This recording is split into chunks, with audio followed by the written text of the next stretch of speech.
In this tutorial, I'm going to teach you how to group repositories on GitHub. This is particularly useful when you want to organize multiple projects under a single organization, making collaboration and repository management much easier. First, open your web browser and head over to github.com. Once you're there, log in using your credentials. After logging in, you'll land on your GitHub homepage. Look at the left panel where you'll find your repositories. Click on the repository you want to group under an organization.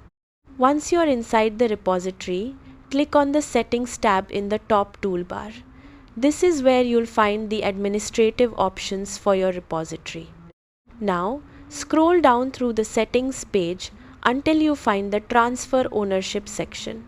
Click the Transfer button next to it to begin the process.